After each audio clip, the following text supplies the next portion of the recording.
Look, I've seen enough of your videos, and I've seen a lot of you talk about how you make your videos and stuff like that.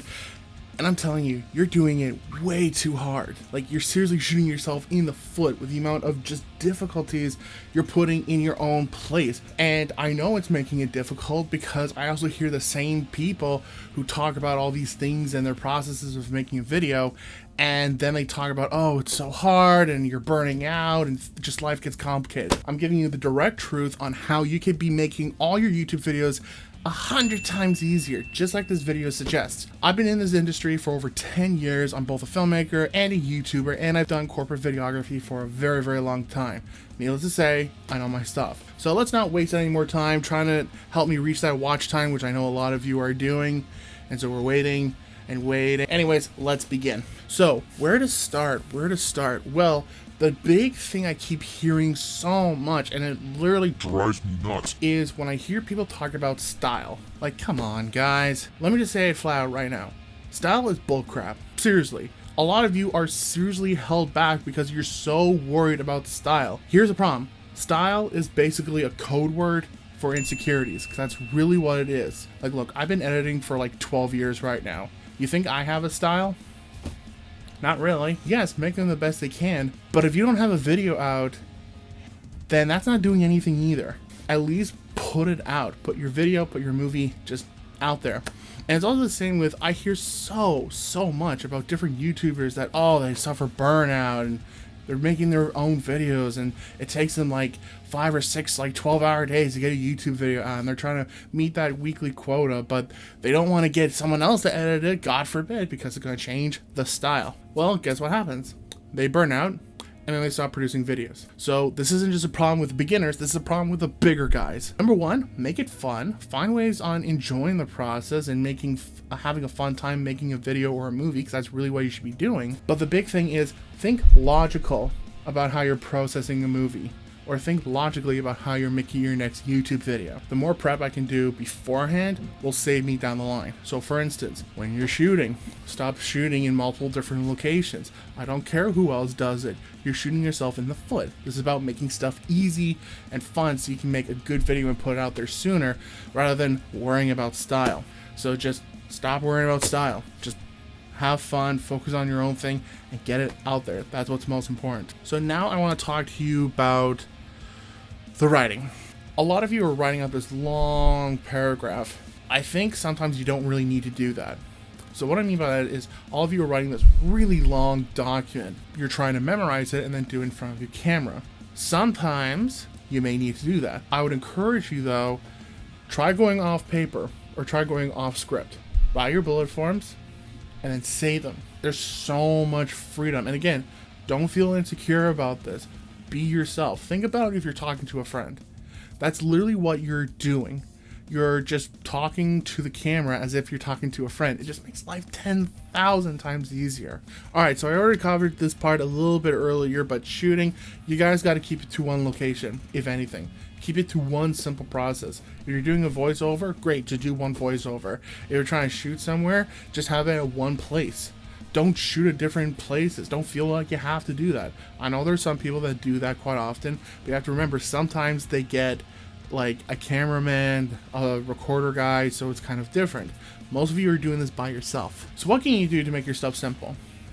Often you might hear you could be shooting on your iPhone. Now, some people like to listen to that, some people don't. There's a probably good chance that 99% of you who are watching this video are not going to take me seriously when I say shoot on your phone. I shoot on my phone all the time, more often than you'd think. I did a YouTube video like months ago talking about how I did a location scout for a short film I did recently. It goes to show you that you can shoot it with just your iPhone. That entire video was shot with my iPhone. It's not that bad, and it served a purpose, right? And I only did that because I had my iPhone on hand and I was at a location. Use what you have. Okay, now here's something a little more specific that we can talk about, because I see this all the time. I think there's a little bit of confusion. So, and that is syncing your audio and your video. A couple things that you should know first, because I know you see this stuff all the time, so I'm going to try and break it down as simple as possible. Everyone's first instinct is to get a slate. Now, we all like the slate because slate's been used in movies. And as someone who makes movies, like actual movies, We do use slates all the time, whether it's on a phone or whether it's the real deal. You could get yourself a slate, just like this. This one cost me about $15 on Amazon. Do you need to spend $15 on an actual slate?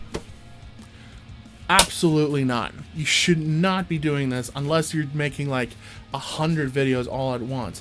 Unless you have like literally hundreds and hundreds of hours of different video clips and audio clips that you got to put together. I'm talking about unless you're doing like a Mr. Beast style video, you should not be touching a slate. The only time I use a slate is for movies because I have hundreds of hours of footage over several days of shooting, and I got to keep the stuff organized and I got to put everything together super quickly. What's another process that you can do to sync your videos without having to use a slate? Well, the cheaper version is just to use your hand, because that clap is doing just like what a slate does, which is we're going to match this stuff. Actually, fun fact, do you even know why the slate was invented? Well, you see, not many people may know this, but see, we're not just listening to the clap.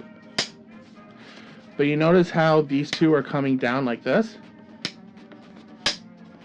So back in the day when we were shooting on film, film doesn't shoot audio. You don't record audio on film. It's just basically a silent picture. Then once the audio came in, they had to match it up. So you hear the audio, but more importantly, you have the clap, right? So as soon as they touch, then you match the visual and the audio together. First off, all you need to do, if you really want to do a clap, sometimes I do it just to make my life easier. So just do a quick clap. That's it. Don't make a sound. Don't just do anything. And especially, do not talk over your clap. That's just completely sort of undoing what you're trying to do.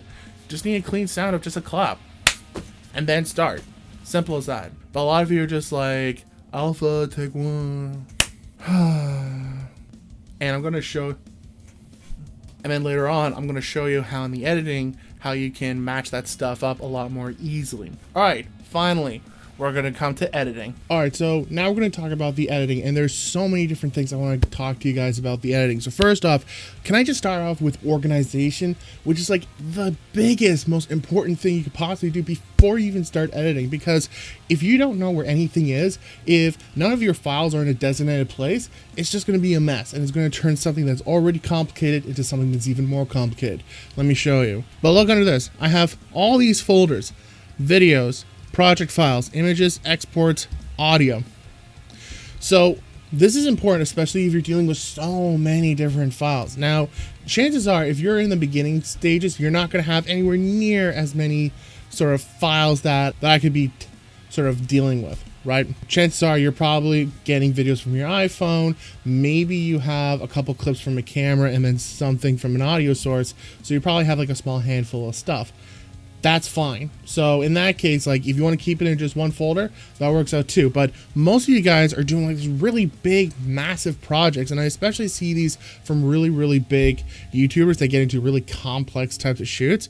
This is what your organization should look like. Have everything in a designated file: videos, audio, exports, images, project files. And even then, under videos, you can even go more specific with your folders, right? You have your folder on GoPro or Camera One. You could even go on sort of dates, right? So maybe this is the Saturday folder and this is Sunday folder. Point is that you need to keep yourself organized so that you can quickly find what you need. Even so much as when you go into your clips, it doesn't even hurt you to rename them, right? See? That way, when I bring it into my folder or when I bring it into my editing software, I know exactly what that is. And if you're doing a lot of really big, complex shoots, normally that's what I would do, is just keep it as organized as possible so that I know exactly where what is going where. When you're editing your videos, I also recommend think of it in layers and think of it in steps. So what does that mean? I first edited this video. I edited me talking. And so I'm just going through this. I'm just taking out any mistakes, taking out anything that's boring, and just keeping all the good stuff, right? So I focus on that because that's basically the spine of my entire video. Once I'm done that, then I might go in and start adding some B-roll. I start adding some clips, and I start doing that. I'm just grabbing a random clip as an example. I start throwing that on top. But basically, I'm dealing with this separately from the bottom, and I would just focus on the B-roll. Once I've done the B-roll, Then next I might think about text, and I'll start adding the text. Or I might start focusing on the graphics. And then I'll start focusing on music and start putting the music down here, right? So the point is, you want to think of it in steps or passes or phases, whatever you want to do it. Focus on one thing at a time. Don't focus on everything at once, otherwise it's going to become a jumbled up mess. So focus on what's the most important. So usually it's you talking and explaining things, so just do that.